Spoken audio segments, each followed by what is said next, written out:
ကောင်လေးတယောက်ဟာနေစဉ်နဲ့အမျှသူဖုန်းကခိုင်းသမျှအတိုင်းပဲတသွေးမီတင်းလှုပ်ဆောင်နေသူပါတနေ့မှာတော့သူဟာလမ်းရှောင်ရင်ဖုန်းပဲကြည့်နေမိတာကြောင့်ခလုတ်တိုက်ပြီးမှောက်ခုံလဲကျသွားပါတော့နိအဲ့ဒီလိုလဲကျသွားတဲ့အချိန်မှာတည်းသူ့ပတ်ဝန်းကျင်ကိုဖုံးလန်းထားတဲ့မြူဖြူကြီးတွေပျောက်ကွယ်သွားပြီးပထမဦးဆုံးအချိန်ဖြစ်တောက်ပတဲ့အယောင်အဆွေးတွေနဲ့အပြည့်နှံနေတဲ့ကမ္ဘာလောကကြီးကိုမြင်တွေ့လိုက်ရပါတယ်ဒါပေမဲ့သူ့ရဲ့ဖုန်းကတော့သူ့အပေါ်ထိန်းချုပ်ထားမှုကိုလက်မလွတ်ချင်ပါဘူးဖုန်းကသူ့ခေါင်းကိုမျက်နှာပြင်စီအတင်းပြန်လှည့်ခိုင်းပြီး like တွေနဲ့မြူဆွေကသူ့ရဲ့ထောင်ချောက်ထဲကိုပြန်ဆွဲသွင်းလိုက်ပါတယ်မကြခင်မှာပဲကောင်လေးဟာဖုန်းကိုပြန်ဆွဲလန်းသွားပြီးအိမ်မွေးခွေးလေးတစ်ကောင်လို like တွေနောက်ကိုတကောင်ကောင်လိုက်နေပြန်ပါတယ်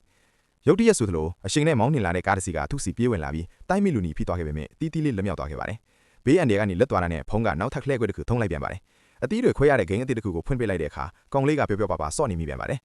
အဲ့ဒီအချိန်မှာပဲသူ့ခေါင်းပေါ်ကိုနောက်ကနေရေတွေဆင်းလာပါတယ်သူအန်အော်ဒီရှိနဲ့လှည့်ကြည့်လိုက်တဲ့အခါသူ့တငယ်ချင်းတွေကလာကစားဖို့လှမ်းခေါ်နေတာကိုတွေ့လိုက်ရပြီးရီနားတဲ့လေးတစ်ခုတောင်ကမ်းပစ်လိုက်ပါသေးတယ်ဖုန်းကတော့ဗီဒီယိုဂိမ်းအသစ်တွေပြပြီးသူ့ကိုအာယုံပြောင်းဖို့အညံကြိုးစားပါတော့တယ်ဒါပေမဲ့ဒီတစ်ခါမှာတော့သူ့တငယ်ချင်းတွေကသူ့ကိုအပေါ်တက်လာနိုင်အောင်လေကားတစ်စင်းချပြလိုက်ပါတယ်